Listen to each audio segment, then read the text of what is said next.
అదే RTV app వార్తల్ని క్షణాల్లో చదివే అవకాశం ఉంటుంది. ఒక న్యూస్ పేపర్, ఒక టెలివిజన్ ఛానల్ మీ చేతుల్లో ఎప్పుడు ఉంటాయి.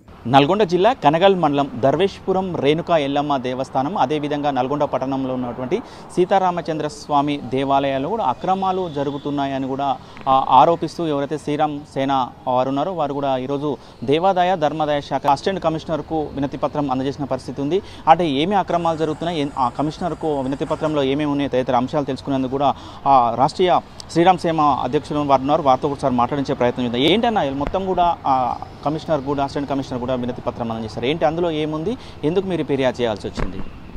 గత 3 నెలలుగా మన జూన్ 31 తారీఖు 2024 రోజున ఇక్కడి నుంచి ట్రాన్స్ఫర్ అయినటువంటి డివిజన్ ఇన్స్పెక్టర్ ఎవరైతే ఉన్నారో వెంకటలక్ష్మి గారు, వారు ఇప్పుడు దేవరకొండ డివిజన్ ఇన్ఛార్జిగా వెళ్ళిపోయిన తర్వాత కూడా ఇప్పుడు దేవాలయానికి సంబంధించినటువంటి చెక్కులపైన ఆవిడ సంతకాలు చేసుకుంటూ ఈఓ మరియు డివిజన్ ఇన్స్పెక్టర్ అక్రమంగా చెక్కులు డ్రా చేస్తున్నారనేది ఆరోపణ నడుస్తుంది.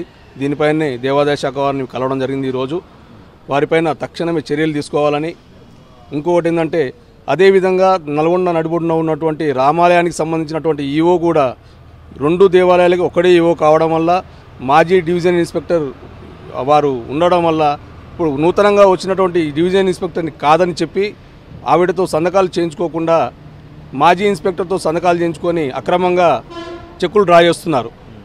కార్యక్రమాలు చేస్తున్నామని ఈ విధంగా ప్రజల దగ్గర నుంచి చూస్తున్నారని డబ్బుల్ని ఉండి ఆదాయాన్ని దేవాలయాన్ని మొత్తం కొల్లగొడుతూ వారు తీసుకుంటున్నటువంటి నిధులని వాళ్ళపై చర్యలు తీసుకొని వాళ్ళని విధుల నుంచి తొలగించాలని, అదేవిధంగా తక్షణమే వారి దగ్గర తీసుకున్నటువంటి దేవాలయం నుంచి డ్రా చేసుకున్న డబ్బులు ఏవైతే ఉన్నాయో అవన్నీ కూడా రికవరీ చేసి మళ్ళీ దేవాలయాలకు చేరవేయాలి. వారిపై తక్షణ చర్యలు తీసుకోవాలని మేము డిమాండ్ చేస్తున్నాం రాష్ట్రీయ శ్రీరామ్ సేన నుంచి. అసిస్టెంట్ కమిషనర్కు మీరు ఫిర్యాదు చేశారు. ఆమె కంచి స్పందన ఏమొచ్చింది, ఏం సమాధానం చెప్పింది మీకు? అంటే మీరు ఆరోపిస్తున్నారు ఆల్రెడీ ఆ ఏదైతే దేవాలయాల్లో కూడా అక్రమాలు జరుగుతున్నాయని కూడా చెప్తున్నారు అన్నప్పుడు ఆమె నుంచి స్పందన ఏ విధంగా వచ్చింది, వాళ్ళు ఏం చర్యలు తీసుకుంటున్నారు? వారి దృష్టిలో ఉన్నాయి ఇవన్నీ. ఇప్పుడు దేవాదాయ శాఖలో ఏవైతే జరుగుతున్నాయో, ఏవైతే అవినీతి జరుగుతుందో పూర్తిగా వారికి దేవాదాయ శాఖ వారికి పూర్తిగా తెలిసిన విషయాలే ఇవన్నీ. కానీ వారిపై చర్యలు తీసుకోకుండా ఎవరైనా మాకు కాంప్లైంట్ ఇస్తారా, ఇవ్వకపోతే మేము ఎలాంటి చర్యలు తీసుకోమనే ఉద్దేశంతోనే వాళ్ళు ప్రవర్తిస్తున్నారు. కాబట్టి మేము ఈరోజు చర్యలు తీసుకోవాలని చెప్పేసి మేము కాంప్లైంట్ ఇచ్చినాం. తక్షణమే వీటిపై చర్యలు తీసుకోకపోతే భవిష్యత్తులో జరగబోయే పరిణామాలకు కూడా వాళ్ళే బాధ్యత వహించాల్సి ఉంటుంది. ఇప్పుడు ఏసీ గారు కూడా వారిపై చర్యలు తీసుకుంటామని చెప్పేసి కూడా వాళ్ళు చెప్పడం జరిగింది. సార్, ముఖ్యంగా దేవాలయాల సొమ్ము కూడా అక్రమాల పాలవుతున్న పరిస్థితి ఉంది. ఎట్లా చేస్తే బాగుంటుంది అనుకుంటున్నారు? ఏంటి, ఎట్లా చర్యలు తీసుకుంటే కూడా ఇదంతా దోపిడీని అరికట్టవచ్చు జరుగుతుంది? ఇప్పుడు ఇంటి దొంగనంటే ఈశ్వరుడు కూడా పట్టుకోలేడంట. ఇప్పుడు ఉన్న దేవాలయాలను కాపాడమని చెప్పేసి మనం ఒక వ్యవస్థని పెట్టుకుంటే ఆ వ్యవస్థలనే ఇట్లాంటి లోపాలు జరిగితే మరి ప్రజల్ని గుళ్ళని కాపాడేటువంటి, దేవుళ్ళని కాపాడేటువంటి పరిస్థితి ప్రజల్లో ఒక నమ్మకం అనేది ఏర్పడి వెళ్ళిపోతుంది. అది సో మరి ఇక్కడ చేయాల్సిన పని ఏంటంటే మీరు ఆ దేవుడి దగ్గరే ఉంటూ దొంగ పనులు చేసుకుంటూ పొద్దున్నే దేవుని దండం పెట్టుకుంటూ ఇట్లాంటి పనులు చేయడం అనేది కరెక్ట్ కాదని చెప్పేసి నేను భావిస్తున్నాను. ఓకే, థ్యాంక్ యూ అన్న. చెప్పండి, మొత్తం కూడా ఎట్లా చూద్దాం? మొత్తం ప్రతి ఒక్కరు దీనికి అంటే ఇవాళ మనం ప్రతి ఒక్క రూపాయిని దేవుడు అని చెప్పేసి మనం ప్రతి ఒక్క రూపాయిని కూడా దేవుని ఉండిలో వేస్తున్నాము. ఇది సన్మార్గంలో తీసుకెళ్ళాలి. కానీ కొందరు ఏం చేస్తున్నారంటే కొన్ని దేవునికి సమర్పించుకోకుండా వేరే రూట్లో తీసుకెళ్తున్నారు.